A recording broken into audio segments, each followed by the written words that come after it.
Hi friends, welcome to Shri Kannada vlogs. ಯಾರೆಲ್ಲ ನನ್ನ ಚಾನಲ್ನ ನೋಡ್ತಿದ್ದೀರಾ ಪ್ಲೀಸ್ ಸಬ್ಸ್ಕ್ರೈಬ್ ಮಾಡ್ಕೊಳ್ಳಿ, ಹಾಕಿ ಸಪೋರ್ಟ್ ಮಾಡಿ. ಹಾಗೆ ನಿಮಗೆ ವಿಡಿಯೋ ಇಷ್ಟ ಆದರೆ ಪ್ಲೀಸ್ ಲೈಕ್ ಮಾಡಿ ಅಂತ ಕೇಳ್ಕೊಳ್ತಾ ಇದ್ದೀನಿ. ನೋಡ್ತಾ ಇರ್ಬೋದು, ನಾನು ಬೆಳಗ್ಗೆ 8-8:30 ಆಗಿದೆ. ಆವಾಗ ನಾನು ವೀಡಿಯೋನ ಸ್ಟಾರ್ಟ್ ಮಾಡ್ತಾ ಇದ್ದೀನಿ. ಆಲ್ಮೋಸ್ಟ್ ಎಲ್ಲ ಕೆಲಸಗಳೆಲ್ಲ ಮುಗಿದಿದೆ ನೋಡಿ. ಎಲ್ಲ ಕ್ಲೀನಾಗಿದೆ. ಪಾತ್ರೆ ಎಲ್ಲ ತೊಳೆದಾಗಿದೆ. ಪಾತ್ರೆ ತೊಳೆದು ಅದೆಲ್ಲ ದಿನ ತೋರಿಸಿದರೆ ನಿಮಗೂ ಒಂಥರ ಬೇಜಾರಾಗುತ್ತೆ. ಅದಕ್ಕೆ ನಾನು ಪಾತ್ರೆ ಎಲ್ಲ ತೊಳೆದೆಲ್ಲ ತೋರಿಸ್ಲಿಲ್ಲ. ಒಂದೇ ಸರಿ ನೀಟ್ ಮಾಡಿಕೊಂಡೆ, ಎಲ್ಲ ಕ್ಲೀನ್ ಮಾಡಿಕೊಂಡೆ.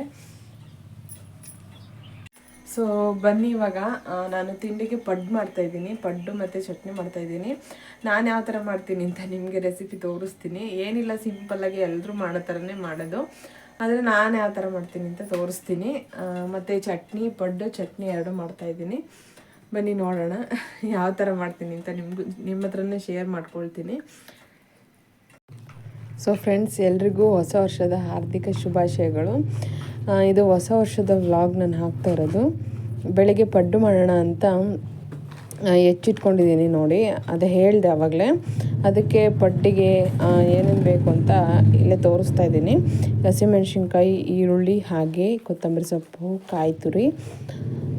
ಸಬ್ಬಸಿಗೆ ಸೊಪ್ಪಿಲ್ಲ. ಸಬ್ಬಸಿಗೆ ಸೊಪ್ಪಿರೋರು ಹಾಕ್ಕೊಳ್ಳಿ, ಚೆನ್ನಾಗಿರುತ್ತೆ. ಸಬ್ಬಸಿಗೆ ಸೊಪ್ಪಿಲ್ಲ, ಅದಕ್ಕೆ ಸ್ಕಿಪ್ ಮಾಡಿದ್ದೀನಿ. ಮತ್ತು ಕಡಲೆಬೇಳೆ ಹಾಕೋತಾರೆ. ಆಮೇಲೆ ಸ್ವಲ್ಪ ಈರುಳ್ಳಿ, ಮೆಣಸಿನ್ಕಾಯಿ, ಸಾಸಿವೆ, ಈ ಥರ ಎಲ್ಲ ಕಡಲೆಬೇಳೆ ಎಲ್ಲ ಹಾಕಿ ಫ್ರೈ ಮಾಡಿ, ಅಂದರೆ ಒಗ್ಗರಣೆ ಮಾಡಿ, ಒಗ್ಗರಣೆ ಕೂಡ ಆ ಥರ ಮಾಡಿಕೊಂಡು ಹಾಕ್ಕೊಳ್ತಾರೆ ಪಡ್ಡಿನಿಟ್ಟಿಗೆ. ಪಡ್ಡು ಮಾಡಬೇಕಾದ್ರೆ ಅಂದರೆ ನಾನು ಹಸಿದನ್ನೇ ಹಾಕ್ತಾಯಿದ್ದೀನಿ. ಇದು ನನಗೆ ಒಗ್ಗರಣೆ ಮಾಡಿ ಹಾಕ್ಕೊಳ್ತಾರಲ್ಲ, ಅದು ಚೆನ್ನಾಗಿರಲ್ಲ. ಹಾಗಾಗಿ ನಾನು ಹಸಿದನ್ನೇ ಮಾಡಿಕೊಂಡು ಹಾಕ್ಕೊಳ್ತಾಯಿದ್ದೀನಿ. ಇಲ್ಲಿ ರುಚಿಗೆ ತಕ್ಕಷ್ಟು ಉಪ್ಪು. ನಾನು ನೈಟೇ ಉಪ್ಪೆಲ್ಲ ಹಾಕಿಡೋದಿಲ್ಲ. ಒಬ್ಬೊಬ್ಬರು ನೈಟೇ ಉಪ್ಪು ಮತ್ತು ಸೋಡಾ ಹಾಕಿಟ್ಟಿರ್ತಾರೆ. ನಾನು ಸೋಡಾ ಏನೂ ಹಾಕಲ್ಲ. ಅದು ಹಿಟ್ಟು ಉಬ್ಬದೇ ಇರಲಿ, ನಾನು ಸೋಡಾ ಅಂತ ಹಾಕಲ್ಲ. ಯಾಕೆ ಅಂದರೆ ಮೊದಲೇ ಗ್ಯಾಸ್ಟ್ರಿಕ್ ಪ್ರಾಬ್ಲಮ್ ಇರುತ್ತೆ. ಮತ್ತು ಸೋಡಾ ಹಾಕಿದರೆ ಇನ್ನೂ ಗ್ಯಾಸ್ಟ್ರಿಕ್ಕು ಓವರ್ ಆಗಿಬಿಡುತ್ತೆ. ಹಾಗಾಗಿ ಆದರೂ ಸೋಡಾ ಹಾಕಿದ್ದು ತಿನ್ನೋಕ್ಕೆ ಒಂಥರ ಅನಿಸುತ್ತೆ. ಹಾಗಾಗಿ ನಾನು ಸೋಡಾ ಏನೂ ಹಾಕೋದಿಲ್ಲ. ನೋಡಿ, ಇವಾಗ ಈರುಳ್ಳಿ ಅದು ಹೆಚ್ಚಿಟ್ಕೊಂಡಿರೋದೆಲ್ಲ ಮಿಕ್ಸ್ ಮಾಡ್ಕೊಳ್ತಾ ಇದ್ದೀನಿ. ಸ್ವಲ್ಪ ದೋಸೆಗೆ ಅಂತ ಎತ್ತಿಟ್ಕೊಂಡೆ. ನನ್ನ ಮಗನಿಗೆ ದೋಸೆ ಅಂದರೆ ತುಂಬ ಇಷ್ಟ. ಹಾಗಾಗಿ ದೋಸೆ ಮಾಡೋಣ ಅಂತ ಎತ್ತಿಟ್ಕೊಂಡೆ. ಆಮೇಲೆ ಹಿಟ್ಟು ಕೂಡ ಜಾಸ್ತಿನೇ ಇತ್ತು. ಫುಲ್ ಕಲಸಿದ್ರೆ ಸುಮ್ಮನೆ ವೇಸ್ಟ್ ಆಗುತ್ತಲ್ವ. ಹಾಗಾಗಿ ಅರ್ಧ ತೆಗೆದುಬಿಟ್ಟು ಅರ್ಧ ಮಾತ್ರ ಹಾಕ್ಕೊಳ್ತಾ ಇದ್ದೀನಿ. ಮತ್ತು ಫ್ರೆಂಡ್ಸ್, ಇವತ್ತು ಹೊಸ ವರ್ಷ ಬೇರೆ ಅಲ್ವಾ, ಏನಾದರೂ ಸ್ವೀಟ್ ಮಾಡೋಣ ಅಂದ್ಕೊಂಡೆ. ನಮ್ಮ ಮನೇಲಿ ಅಷ್ಟಕ್ಕಷ್ಟೇ ಸ್ವೀಟ್ ಎಲ್ಲ ತಿನ್ನೋದು. ಹಾಗಾಗಿ ಸ್ವೀಟ್ ಏನು ಮಾಡೋಕ್ಕೆ ಹೋಗಲಿಲ್ಲ. ನೋಡಿ, ಇವಾಗ ಹಿಟ್ಟು ರೆಡಿ.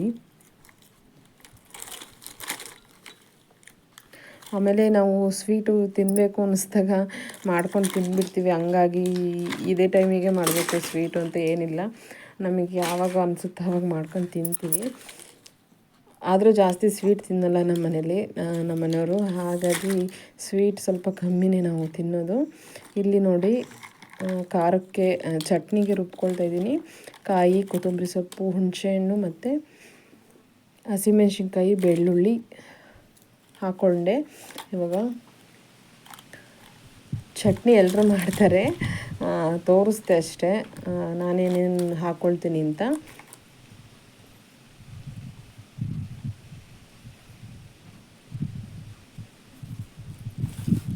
ಇವಾಗ ರುಚಿಗೆ ತಕ್ಕಷ್ಟು ಉಪ್ಪು ಹಾಕ್ಕೊಳ್ತೀನಿ. ಅದಕ್ಕೆ ಎಷ್ಟು ಬೇಕೋ ಅಷ್ಟು ಉಪ್ಪು ಹಾಕ್ಕೊಂಡ್ರೆ ಆಯಿತು. ಇವಾಗ ಚಟ್ನಿ ಎಲ್ಲ ರುಬ್ಬಿಟ್ಕೊಂಡ್ರೆ ಆಮೇಲೆ ಪಡ್ಡಿನ ಹಿಟ್ಟು ಎಲ್ಲ ರೆಡಿ ಮಾಡ್ಕೊಂಡಾಯಿತು. ಇವಾಗ ಸ್ನಾನ ಪೂಜೆ ಮಾಡ್ಕೋಬೇಕು. ಸ್ನಾನ ಪೂಜೆ ಆದಮೇಲೆ ತಿನ್ನೋದು ತಿಂಡಿನ.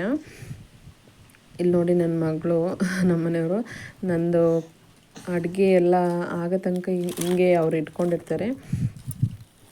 ನಂದು ಅಡುಗೆ ಎಲ್ಲ ಆದಮೇಲೆ ಮುಗಿಸಿದ ಮೇಲೆ ಅವರು ಸ್ನಾನಕ್ಕೆ ಹೋಗ್ತಾರೆ. ಸ್ನಾನ ಎಲ್ಲ ಮುಗಿಸ್ಕೊಂಡು, ಪೂಜೆ ಎಲ್ಲ ಮುಗಿಸ್ಕೊಂಡು ಆದಮೇಲೆ ತಿಂಡಿ ತಿನ್ನೋದು.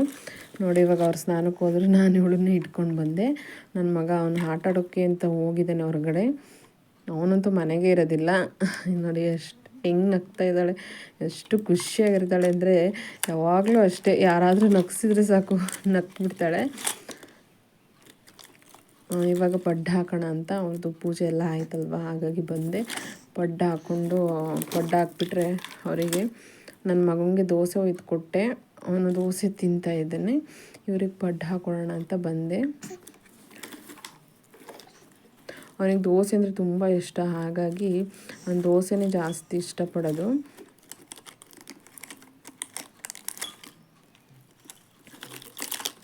ಮತ್ತು ಫ್ರೆಂಡ್ಸ್, ಇವತ್ತು ಹೊಸ ವರ್ಷ ಅಲ್ವಾ, ಎಲ್ಲಿಗಾದರೂ ಹೋಗೋಣ ಅಂತ ಅಂದ್ಕೊಂಡಿದ್ದೀವಿ. ನೋಡೋಣ, ಹೋದರೆ ನಿಮಗೂ ಕೂಡ ಪ್ಲೇಸ್ನ ತೋರಿಸ್ತೀನಿ. ತುಂಬ ಚೆನ್ನಾಗಿದೆ. ಒಂದು ಅಂದರೆ ಇಲ್ಲಿ ಉದ್ದಾಂಜನೇಯ ಅಂತ ಬರುತ್ತೆ, ಅಲ್ಲಿಗೆ ಹೋಗೋಣ ಅಂತ ಅಂದ್ಕೊಂಡಿದ್ದೀವಿ ನಾನು ನಮ್ಮ ಮನೆಯವರು. ಅವರು ಡ್ಯೂಟಿಗೆ ಹೋಗಬೇಕು, ಡ್ಯೂಟಿಯಿಂದ ಬಂದ ಮೇಲೆ ಹೋಗೋಣ ಅಂತ ಅಂದ್ಕೊಂಡಿದ್ದೀವಿ.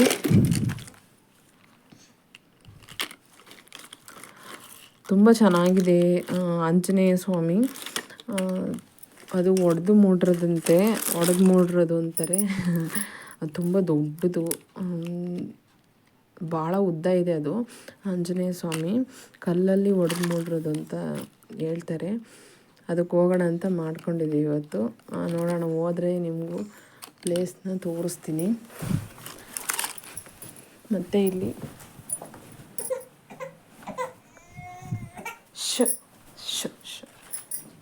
ನನ್ನ ಮಗಳು ಅಳ್ತಾ ಇದ್ದಾಳೆ, ಇಲ್ಲೇ ಆಡಿಸ್ಕೊಳ್ತಾ ಕೂತಿದ್ದೆ.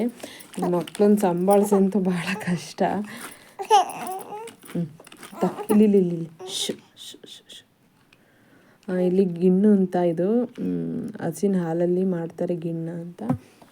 ಹಳ್ಳಿ ಕಡೆಯವರಿಗೆ ಗೊತ್ತಿರುತ್ತೆ ಇದು. ನನ್ನ ಮಗನ ಫೇವ್ರೇಟ್ ಇದು, ಸಖತ್ ಫೇವ್ರೇಟು. ಅವನಂತೂ ದೋಸೆ ತಿಂತಾ ಇದ್ದವನು, ಅದನ್ನು ಕೊಟ್ಟ ತಕ್ಷಣ ದೋಸೆ ತಿನ್ನೋದೇ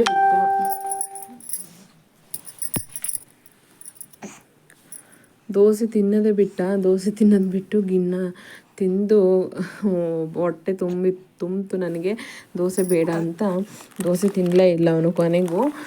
ಇಲ್ಲಿ ನೋಡಿ, ಚಿಕ್ಕದಾದ ಒಂದು ಕೇಕ್ ತರಿಸಿದ್ದೆ, ಚಿಕ್ಕದೊಂದು ಕೇಕ್ ತರಿಸಿದ್ದೆ. ಏನೋ ಮಗಳು ಹುಟ್ಟಿರೋ ಖುಷಿ ಒಂದು ಕೇಕ್ ತರಿಸಿದೆ, ಕಟ್ ಮಾಡಿದ್ರಾಯ್ತು ಅಂತ. ನಾವು 1 ವರ್ಷನೂ ಈ ಥರ ಸೆಲೆಬ್ರೇಟ್ ಮಾಡಿಲ್ಲ, ಇದೇ ಫಸ್ಟ್ ನಾವು ಈ ಥರ ಹೊಸ ವರ್ಷಕ್ಕೆ ಸೆಲೆಬ್ರೇಟ್ ಮಾಡಿದ್ದು.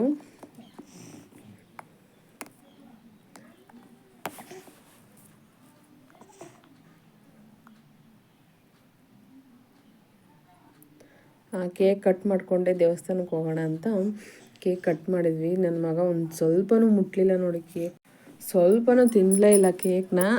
ಯಾಕೆ ಅಂತ ಗೊತ್ತಿಲ್ಲ, ಅವನು ಒಂದೊಂದ್ಸರಿ ಇಷ್ಟಪಡ್ತಾನೆ, ಒಂದೊಂದ್ಸರಿ ಇಷ್ಟಪಡೋದಿಲ್ಲ. ಹಾಗೆ ಕೇಕ್ ಒಂದು ಸ್ವಲ್ಪನೂ ಮುಟ್ಲಿಲ್ಲ ಅವನು.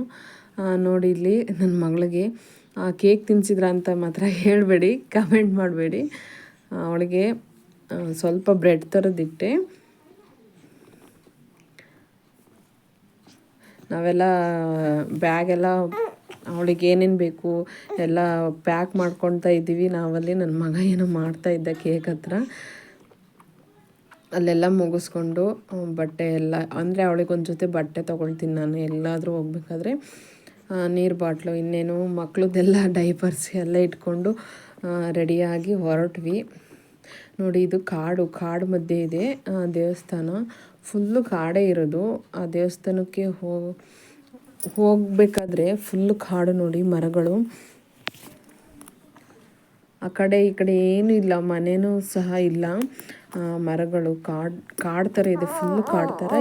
ಇದೊಂದು ರೋಡ್ ಅಷ್ಟೇ ಇರೋದು, ಮತ್ತು ಯಾವ ರೋಡು ಇಲ್ಲ, ಯಾವ ದಾರಿನೂ ಇಲ್ಲ. ಬಸ್ಗಳು ಸಹ ಓಡಾಡ್ತವೆ ಇಲ್ಲಿ. ತುಂಬ ಅಂದರೆ ತುಂಬ ಜನ ಇದ್ದರು, ಭಾಳ ರಶ್ ಇತ್ತು ದೇವಸ್ಥಾನ ಮಾತ್ರ. ನಾವು ಎಷ್ಟು ಸರಿ 2-3 ಸರಿ ಬಂದಿದ್ದೀವಿ, ಅವಾಗೆಲ್ಲ ಅಷ್ಟು ರಶ್ ಇರಲಿಲ್ಲ. ಇವತ್ತಂತೂ ಸಖತ್ ಅಂದರೆ ಸಖತ್ ರಶ್ ಇತ್ತು ನೋಡಿ. ಎಷ್ಟು ವೆಹಿಕಲ್ಸ್ಗಳೆಲ್ಲ ನಿಂತಿದ್ದಾವೆ, ಎಷ್ಟು ದೂರದಿಂದ ವೆಹಿಕಲ್ಸ್ ನಿಂತಿದ್ದಾವೆ. ದೇವಸ್ಥಾನ ನೋಡಿದರೆ ಇನ್ನೂ ಸುಮಾರು ದೂರ ಇದೆ. ಎಷ್ಟು ವೆಹಿಕಲ್ಸ್, ಈ ಕಡೆ ಬೈಕ್ಗಳೆಲ್ಲ ಸಖತ್ ಬೈಕ್ಗಳು, ಕಾರ್ಗಳು, ಆಟೋ ಮಾಡ್ಕೊಂಡು ಬಂದಿದ್ರು, ಹಾಗೆ ಟ್ಯಾಕ್ಟ್ರಿ ಮಾಡ್ಕೊಂಡು ಬಂದಿದ್ರು. ನೋಡಿ ಇಲ್ಲೆಲ್ಲ ಎಷ್ಟು ಬೈಕ್ಗಳು. ಈ ಕಾಡಿನ ಮಧ್ಯೆ ದೇವ್ರು ಬಂದು ನೆಲೆಸಿರೋದು ಇಲ್ಲಿ. ಇದರ ಹೆಸರು ಬಂದ್ಬಿಟ್ಟು ಉದ್ದಾಂಜನೇಯ ಅಂತ ಕರೀತಾರೆ, ಉದ್ದಾಂಜನೇಯ ಸ್ವಾಮಿ ಅಂತ. ನಾವು ಆ ಕಡೆ ಹೋಗ್ತಾ ಇದ್ವಿ, ಫಸ್ಟ್ ಆ ಕಡೆ ಎಂಟ್ರೆನ್ಸ್ ಇತ್ತು ನಾವು ಬಂದಾಗ. ಇವಾಗಂತೂ ಫುಲ್ಲು ಚೇಂಜ್ ಆಗಿದೆ. ನಾವು ಆ ಕಡೆ ಎಂಟ್ರೆನ್ಸ್ ಇದೆ ಅಂತ ಆ ಕಡೆಯಿಂದ ಬರೋಣ ಅಂತ ಹೋದ್ವಿ. ಅದು ನೋಡ್ರಿ ಇಲ್ಲಿ ಈ ಕಡೆ ಎಂಟ್ರೆನ್ಸ್ ಮಾಡಿದ್ದಾರೆ. ಫುಲ್ ಅಂದರೆ ಫುಲ್ಲು ರಶ್ ಇತ್ತು. ನಾವೇನು ಅಂದರೆ ನಾವು ಫುಲ್ ಕನ್ಫ್ಯೂಸ್ ಮಾಡ್ಕೊಂಬಿಟ್ವಿ, ಭಾಳ ದಿನ ಆದಮೇಲೆ ಬಂದ್ವಲ್ಲ, ಫುಲ್ ಕನ್ಫ್ಯೂಸ್ ಮಾಡ್ಕೊಂಡ್ವಿ. ಊಟಕ್ಕೆ ರಶ್ ಇತ್ತು, ಅಂದರೆ ಪ್ರಸಾದ ಊಟಕ್ಕೆ ರಶ್ ಇತ್ತು. ನೋಡಿ ಎಷ್ಟು ಜನ ಇದ್ದಾರೆ, ಪ್ರಸಾದ ಊಟಕ್ಕೆ ಫುಲ್ಲು ರಶ್ ಇತ್ತು. ನಾವು ದೇವರು ದರ್ಶನಕ್ಕೆ ರಶ್ ಇದೆ ಅಂತ ನಾವು ಫಸ್ಟ್ ಹೋಗಲೇ ಇಲ್ಲ. ಇವತ್ತೇನು ದರ್ಶನ ಮಾಡ್ಕೊಳಕ್ಕಾಗಲ್ಲ, ಇನ್ನೊಂದು ದಿನ ಬಂದ್ರಾಯ್ತು ಅಂತ ನಾವು ಪ್ರಸಾದ ತಿಂದು ಹೋಗೋಣ ಅಂತ ಅಂದ್ಕೊಂಡ್ವಿ. ಆದರೆ ಅದು ನೋಡಿದರೆ ಊಟಕ್ಕೆ ರಶ್ ಇದ್ದಿದ್ದು. ಊಟ ಎಲ್ಲ ಮಾಡಿಕೊಂಡು ಪ್ರಸಾದ ತಿಂದ್ಕೊಂಡು ಈ ಕಡೆ ನೋಡ್ತೀವಿ, ದೇವ್ರ ದರ್ಶನಕ್ಕೆ ಜನನೇ ಇಲ್ಲ. ಅಂದರೆ ಹಿಂಗೆ ಬಂದವರು ದರ್ಶನ ಮಾಡಿಕೊಂಡು ಊಟಕ್ಕೆ ಹೋಗಿದ್ದಾರೆ. ಅದು ಆ ಲೈನ್ ರಶ್ ಇತ್ತು, ನಾವು ಮಿಸ್ ಮಾಡ್ಕೊಂಡ್ವಿ. ನೋಡಿ ಈ ಲೈನು.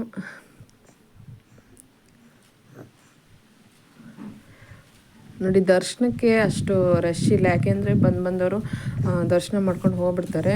ಊಟದಲ್ಲಿ ಅಂದರೆ ಸಖತ್ತು ರಶ್ ಅಲ್ವಾ, ಅಡುಗೆ ಎಲ್ಲ ಮಾಡಿಕೊಂಡು, ಆದರೆ ಸ್ವಲ್ಪ ಜನನೇ ಬಿಡೋರು ಅವರು. ಹಾಗಾಗಿ ನಾವು ವಾಪಸ್ ಹೋಗ್ಬಿಡೋಣ ಅಂತ ಅಂದ್ಕೊಂಡಿದ್ವಿ, ರಶ್ಶು ಅಂತ. ಆಮೇಲೆ ನೋಡಿದ್ವಿ ನೀಟಾಗಿ ನಿಂತ್ಕೊಂಡು, ದೇವ್ರ ದರ್ಶನಕ್ಕೆ ಏನು ಅಷ್ಟು ರಶ್ ಇರಲಿಲ್ಲ, ಹಾಗಾಗಿ ಬಂದ್ವಿ. ನೋಡಿ ಎಷ್ಟು ಚೆನ್ನಾಗಿ ಅಲಂಕಾರ ಮಾಡಿದರು ಅಂದರೆ ಅಷ್ಟು ಚೆನ್ನಾಗಿ ಅಲಂಕಾರ ಮಾಡಿದರು. ಅದು ಕೇಸರಿ ಬಣ್ಣ ಅನಿಸುತ್ತೆ.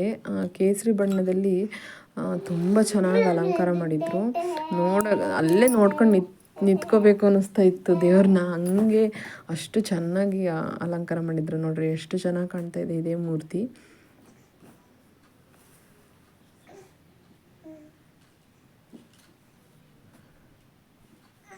ನೋಡಿ ಇದೇ ಒಡೆದು ಮುಡ್ರದು ಅಂತ ಹೇಳ್ತಾರೆ. ಫಸ್ಟು ಬರೀ ಇದೊಂದೇ ಕಲ್ಲಿತ್ತಂತೆ, ಈ ದೇವಸ್ಥಾನ ಏನೂ ಇರಲಿಲ್ಲಂತೆ, ಅದೊಂದು ಕಲ್ಲು ಮಾತ್ರ ಇತ್ತಂತೆ. ಆ ಕಲ್ಲಿಗೆ ಪೂಜೆ ಮಾಡಿಕೊಂಡು, ಕಲ್ಲಲ್ಲ ಅಂದರೆ ಅದು ಈ ದೇವ್ರು ಮಾತ್ರ ಇತ್ತಂತೆ. ಆ ದೇವ್ರು ಮಾತ್ರ ಪೂಜೆ ಮಾಡ್ಕೊಂಡು ಹೋಗೋರಂತೆ. ಇವಾಗ ಈ ಥರ ಇಂಪ್ರೂವ್ಮೆಂಟ್ಸ್ ಆಗಿರೋದು. ನಮ್ಮನೆಯವರು ಬರಬೇಕಾದ್ರೆ ಸ್ಟಾರ್ಟಿಂಗ್ ಚಿಕ್ಕವರಿದ್ದಾಗ ಬರೀ ಆ ಮೂರ್ತಿ ಇತ್ತಂತೆ ದೇವ್ರದ್ದು.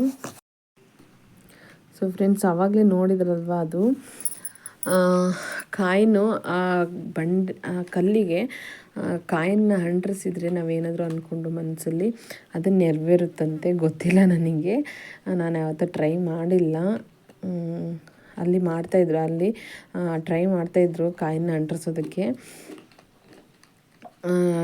ಇಲ್ಲಿ ಬಂದಿರೋದು ಹಣ್ಣುಕಾಯಿ ಪ್ರಸಾದ ಇಸ್ಕೊಂಡು ಹೋಗೋಕ್ಕೆ ಅಂತ.